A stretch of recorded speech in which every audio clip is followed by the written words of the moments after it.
इस जगत में जो सबसे पहले था वो भाव ब्रह्म था। इसका किसी को ज्ञान नहीं, पता नहीं। ये वेद में लिखा है, ब्रह्म पुराण में लिखा है, देवी भागवत में लिखा है, बड़े बड़े अद्भुत ग्रंथों में लिखा है, उसका हमें ज्ञान नहीं। परमात्मा, ईश्वर, अल्लाह, गॉड अनंत नाम है।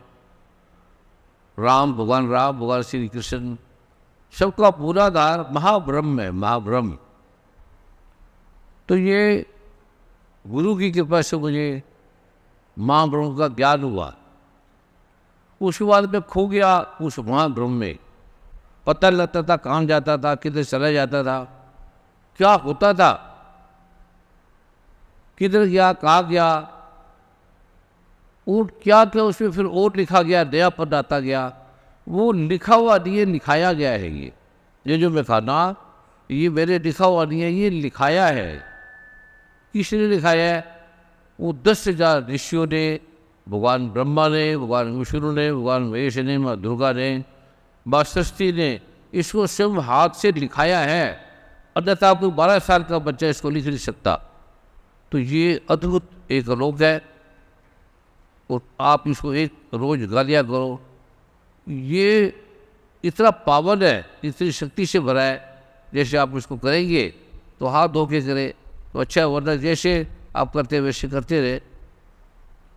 तो अभी आपको भाव धान कराया जाएगा। इसकी 4 स्टेज है। एक जगत की, जो दिखता है जगत का, और जो दिखता है इस संसार में जो दिख रहा है वे, और ये सभी जो महसूस होता है। दिखना अलग है, महसूस होना अलग है। हम देखते हैं, सबको देखते हैं, पर महसूस होना अलग चीज़ है।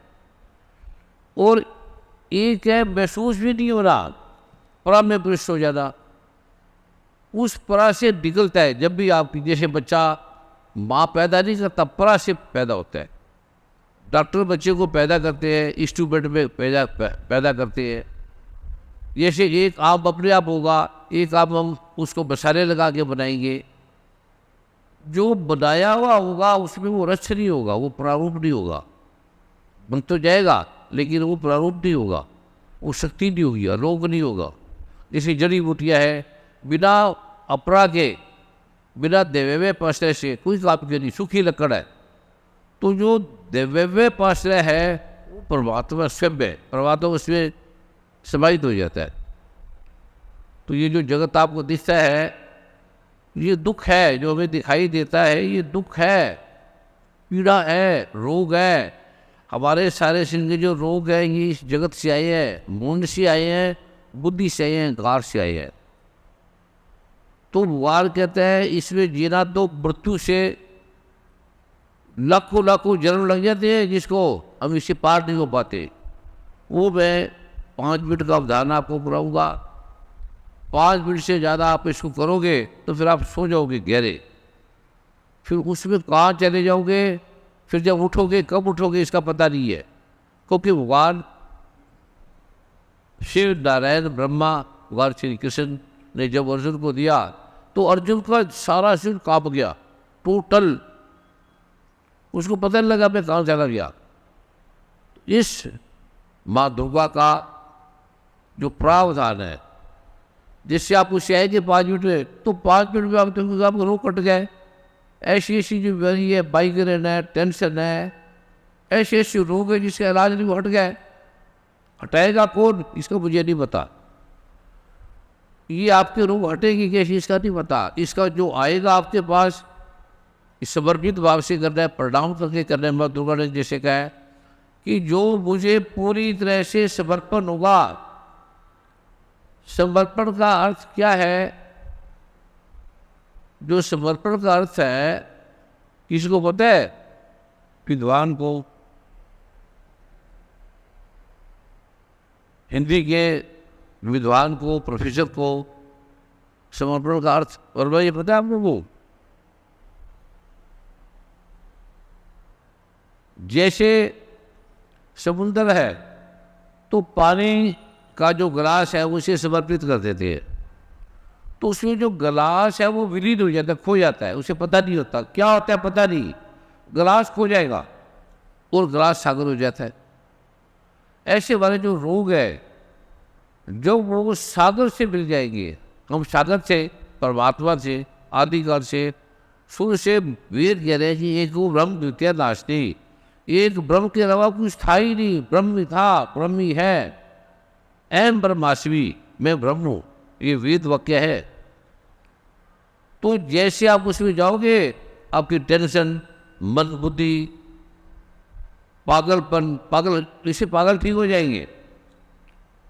और वो बीमारियां जो मानसिक है, साइकोसोमैटिक है, जिसका इलाज नहीं, वो ठीक हो जाएंगी। और गहरे जाएंगे, जैसे कि पीछे जन्म से हो गए सुस्तर तरीका है, वो कई खतरापूर्ण हो गए, पीछे जन्मों को हो गया है, उसके लिए दूसरे अवधान में, तीसरे अवधान में, चौथे अवधान में, ऐसे कुछ अवधानों में समाप्त हो जाती है। आज मैं पहला अवधान का वैज्ञानिक रूप से बता रहा हूँ, बड़े बड़े डॉक्टर हैं वो भी समझेंगे, वो डॉक्टर करेंगे, ऐसे देखेंगे नहीं, सुनेंगे नहीं। इसको जैसे आप समुद्र में आप तैरने जाओगे, जैसे भगवान कबीर ने कहा है कि जिन खोजा तिन पाया गहरे पानी बैठ, मैं बोरी डुबट नहीं रही किनारे बैठ। इसको आप देखोगे तो देखेगा कुछ नहीं, इसको देखोगे ये मैं देखने जा रहा हूँ क्या है, समझ में नहीं आएगा। जिन खोजा तिन पाया, जिसने खोजा, जिसने ढूंढा, गहरे पानी बैठ। अब जैसे सच में चले गए, आप अकेले हैं, आप अपने समस्या के लिए, अपने वास्तविक स्वरूप को जो भगवान ने कृष्ण को अर्जुन को दिया, उस स्व का अर्थ अपना स्वरूप, ये हमारा स्वरूप नहीं है। ये जो चेहरा है, ये शरीर है, ये हमारा स्वरूप नहीं है, ये प्रकृति का स्वरूप है, ये नाशवर है, अपरा है, ये दुख का घर है। अभी थोड़ी देर में सुख आएगा, काम आएगा, भोग आएगा, वासना आएगा, अमीर बनेंगे, गरीब बनेंगे, फिर उसके बाद फिर सिर भी आ जाएंगे, बन भी आ जाएंगे। बीमारी रहेगी, 24 आवर, 1 सेकंड भी बीमारी नहीं हटेगी, क्योंकि इसका होना ये कार से बना है। ये जो शरीर है, इसका स्वभाव भी परा से हटके, अहंकार में हटके, मैं आठ ही निकृष्ट है, पृथ्वी, अग्नि, जल, वायु, आकाश, ये पंचमहाभूत है, इससे बने शरीर। और मन, बुद्धि और अहंकार, ये सूक्ष्म है, इसी का बना हुआ है। मन चीज़ें, जैसे गीत गाते मन से निकलती है, ये मकान बिल्डिंग मन से निकलती है, जो भी मन से निकलेगी वो खो जाएगी, बढ़ जाएगी, उसका कोई अस्तित्व नहीं है। वो दुख देगा और सुख देगा, बुद्धि से विवेक थोड़ा जगेगा, लेकिन जो अहंकार से बनेगा वो सारी जिंदगी दुख देता रहेगा, जितना सूक्ष्म होगा। उससे वो जन्मेंगे, पैदा होंगे, बार बार भटकेंगे, बड़ा रोग आएगा, वो हमारे साथ चलेगा, वो रोग नहीं जाएंगे। जो अहंकार से पढ़ के, अब जो जैसे आपने बच्चों को बच्चा पैदा हो गया, जो कहेगा मेरा बच्चा, मेरा पापा, मेरा बेटा, मेरा ये, तो वो महाअहंकार से मर जाएगा। अगर बचपन से खाओ, अभी वैज्ञानिकों ने कुछ साल पहले चेक किया कि आदमी की ओरिजिनल भाषा क्या है, ओरिजिनल आदमी क्या बोलता है, क्योंकि आप जैसे रहोगे वैसे आप भाषा बोलने लग जाओगे। अरबी है तो अरबी बोलने लग जाओगे, जहाँ बच्चे को छोड़ा जाएगा वहाँ पर वो वैसी भाषा बोलने लग जाएगा अपने आप ही। तो वैज्ञानिकों ने कहा कि असली भाषा क्या है, हर देशों के लोग आए, तो उन्होंने पैदा होते बच्चे को उठा लिया, ले लिया, हर वहाँ से बोला कि हमें इसको 18-20 साल के लिए ये बच्चा दे दो, हम वैज्ञानिक रूप से जांच करना चाहते हैं। माता पिता ने दे दिया जन कल्याण के लिए, किसी में 2 थे 3 थे, चाइना, जापान, सब देशों के बच्चों को दे दिया। वो कहते ऐसे बात कुछ नहीं करते, बोलना कुछ नहीं, ये भाषा क्या बोलते हैं हमें पता लगे, ओम बोलते हैं, उकार बोलते हैं, ये क्या बोलते हैं, हम देखना चाहते हैं।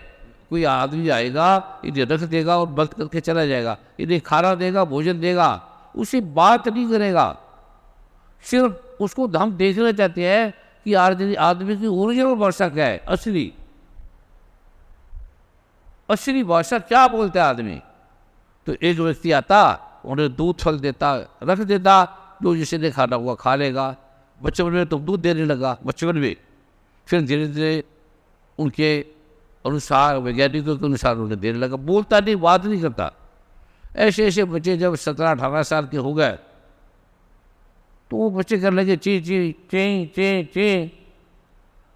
तो वैज्ञानिकों ने कहा कि हमें पता लग गया कि आदमी की असली भाषा ची है, ची। तो दूसरा वैज्ञानिक कहने लगा ये ची मतलब कैसे हो सकता है, कुछ और भी तो हो सकता है, ये पता कैसे लगे। उसने रिसर्च किया तो जो आदमी दूध उसको पिलाने जाता था, रोटी लेने देने जाता था, उसने वो बैठ गया कि ये कहीं ची वो तो नहीं करता जो खाना खिलाने वाला है, ये कुछ करता है। उसने अध्ययन किया, विकृति आता है उसको दे देते हैं। तो उसने देखा कि दरवाजे से ची की आवाज आ रही, ची ऐसी आवाज आती है। उसने कहा ये ची तो इसने दरवाजे से पकड़ लिया, इसकी भाषा नहीं है। फिर वो लगा दी आवाज, वो वैसे करने लगे कई बच्चे। वो कहते हैं आदमी की कोई भाषा है ही नहीं, कोई धर्म नहीं है, कोई विचार नहीं है, कोई मैं नहीं है, कोई मेरा नहीं है। ये जो बनाया गया है ये जैसे उसका सत्संग मिलता है, संग मिलता है, वैसे आदमी हो जाते हैं। जैसे संग मिलेगा वैसे हो जाएगा। अगर परमात्मा मिलेगा तो परमात्मा हो जाएगा। आप तो सत्संग जाते हैं, मेरा बच्चा सत्संग जाता है, तो सत्संग में उसे आप सत्संग नहीं देते, उसे संत देते हैं, संत की तरह हो जाता है। सत्य और संग में, सत्य और संत में जो सत्य है वो परमात्मा है, एक है, एक ओंकार है, निराकार है, सर्वव्यापी है। जो संत है वो शरीर में है, उसको अपनी भाषा देगा, अपने राग देगा, ब्रह्म व्यवहार देगा। तो अब आपको अगर आप बचपन में ये प्रयोग बच्चे के सामने करें और बच्चे इसको सुने या ना सुने कुछ फर्क नहीं पड़ता। आप कर रहे हैं, पैदा होते ही बच्चों को करना, तो पैदा होते ही बच्चा महान ज्ञानों का ज्ञाता बन जाएगा, महान।